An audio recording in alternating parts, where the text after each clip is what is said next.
this house from the age of 9 until her marriage in 1875 at the age of 27. A talented astronomer in her own right, as well as the colleague and wife of one of the great founders of modern astrophysics, Sir William Huggins. They were married here in Monkstown Parish, and thereafter their home was Tulse Hill near Clapham in London, in the home observatory set up by her husband some 15 years earlier, when he decided to sell off the family drapery business and to devote his life exclusively to astronomy.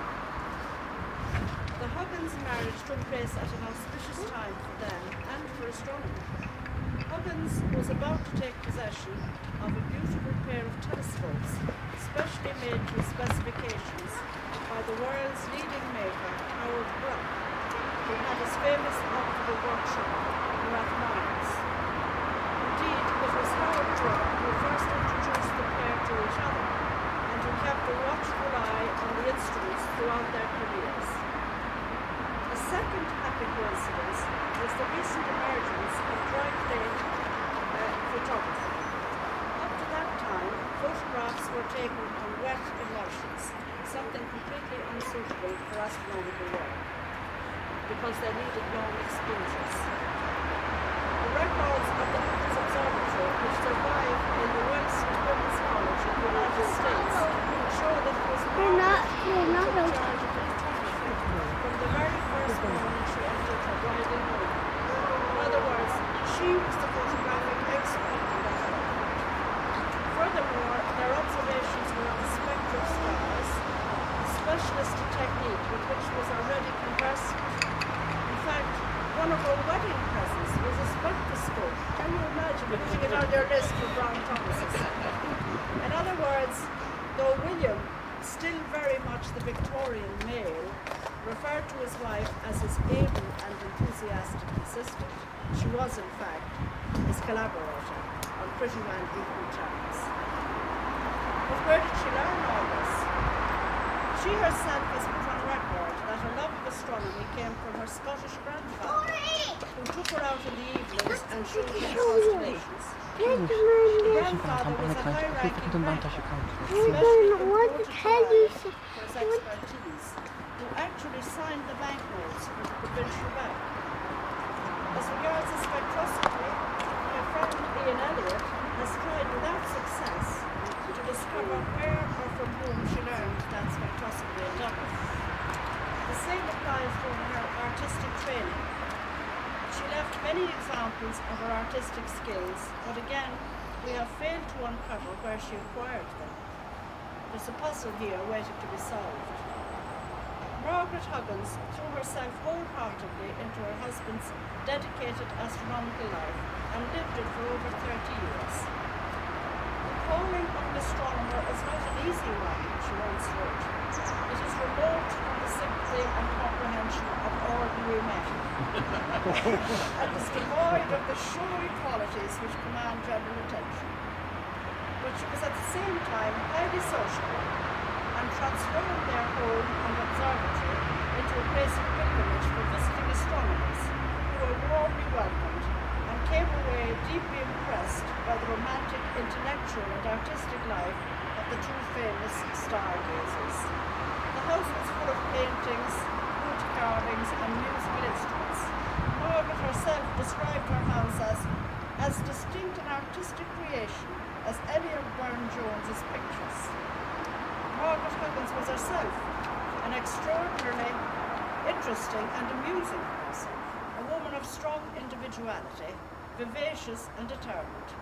She wore her hair bobbed and dressed in flowing pre-Raphaelite garments. An American woman astronomer friend who visited her in London when she was already quite elderly described her as a lovely lady, not at all ordinary, but like an embodied poem or piece of music. She had a spirituelle face set in grey hair and wore a trailing satin skirt and a red jacket of crepe cut. It is in this romantic mood that I like to think of Margaret today, a young woman full of life and enthusiasm, in a colourful trailing skirt of her own design, carrying her little telescope or her camera this house. She would, I think, be very pleased with the beautiful plaque that now adorns it. Oh, yes. Because I'm so happy to be able to see this house with the romantic associations. In fact, she said, Margaret did, that her marriage to William was of the Browning variety. Whatever that means.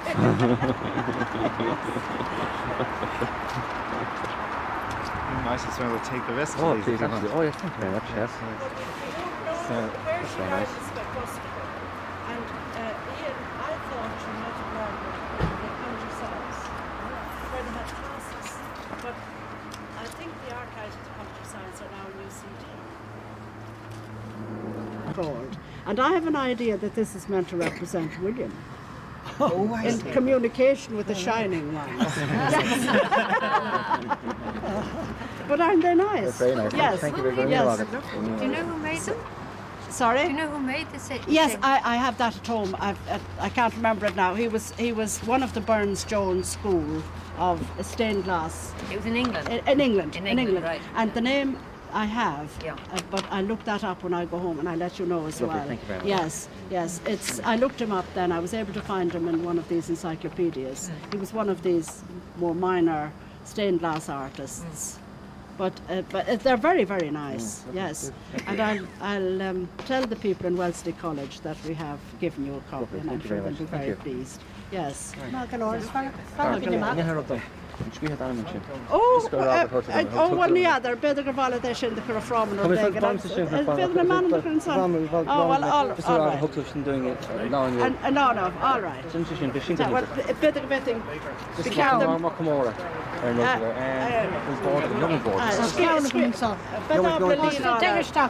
has to go Líar with it. Feeling shocked. All right. No, well, you have that firewater. Yeah, just make sure you're on the answer. A squaring, the drug make a little chart of them, and a Gomorrah, a Gomorrah, Curtin Marley, she is. what are they going machine made? A Guina. A Guina on Pedot enough. New on Shale.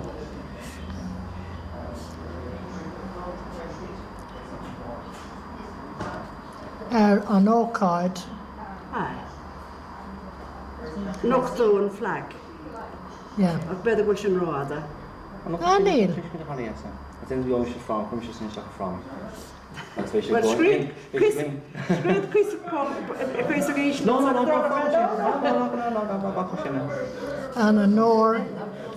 Cadwr me there, Lady Higgins. No, ni gael hyn Flat, y sgriw. Ni ddod yn gael hyn. But I'm Right. tack yma hyn. Ond yn dweud ysyn. Y gwyna no card. A noctog. No. Ar an octog a stocha. Ar an octog. Ar an octog yn plac. Agus gath yn dod ydych chi is. Fish Shale. Fish dyna ffwr. Ja, dyna ffwr. Gafil y da. Agus ffwr gan ein ge awn o enw dy hynna. Sydd y fi yn sian yn litrw awn o'r fi so. FOMHA, ja. Dyr Sol mef go good. Mef piwc sŵs yn tyrm yn y spec sala.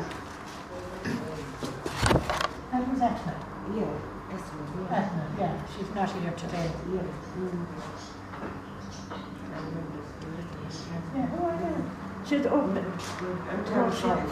Professor Barfi's wife from the institute. The board is very just such a good one. She quail and shit. Just I think just toast to those.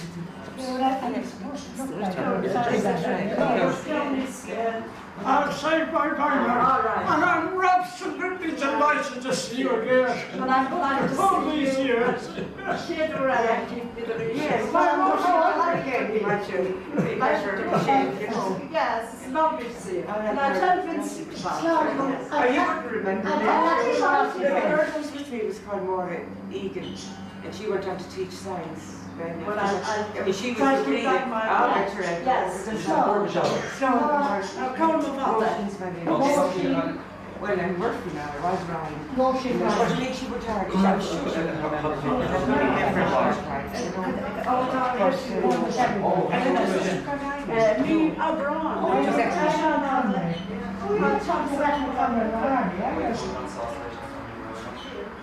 Well, no, she did medicine afterwards. Yeah, Edmund, that's it. And the other Edmund comrade is Sister Eileen. Oh, I see. We were What did she do? Eileen taught the degree in commerce, Yeah. and she taught in Paris, and then she was in Clonmel for a while. No, it must be necessary because I had associations that she was doing medicine. Edmund did medicine, yeah, sorry. Yes, Rosie, I write that down because I think Actually, she wouldn't remember. I will tell you how she wouldn't. I was there for such a short time. But anyway. you'd be surprised. And you went into the RTE. RTE, that's right. And you That's retired right. for a long I time. retired 10 or 15 years. Yes. I keep on saying earlier, I retired about 2 years earlier. Yes. Yeah, I'm 73 now, so I retired 10 years. 10 years. My daughter was there for a very short time. Yeah. And she's over in London now. Yeah. She's working with some post-production. Yeah. What was her name? I know she just was in kind of a runner. Yeah. She got the book. You know, She got the book and cut She the did. leaves. Yeah, and she loved it. That's a good one, written in pages.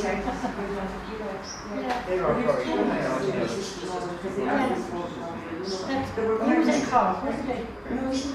Oh, in Dublin. Yeah. So she's looking great. He did a travelling student some years ahead of Máire. Yes. Or after, I forgot what it was. Yes. Next one was.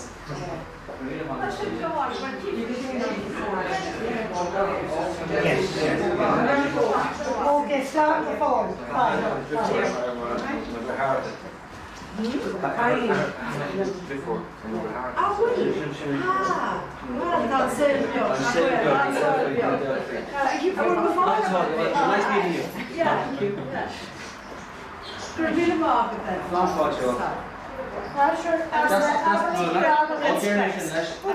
Camera. That's in camera. Show? No, that's script cut. That's scriptic issue. That's scriptic issue. Slow animation, ready the market. What does she show? Yes, that's right.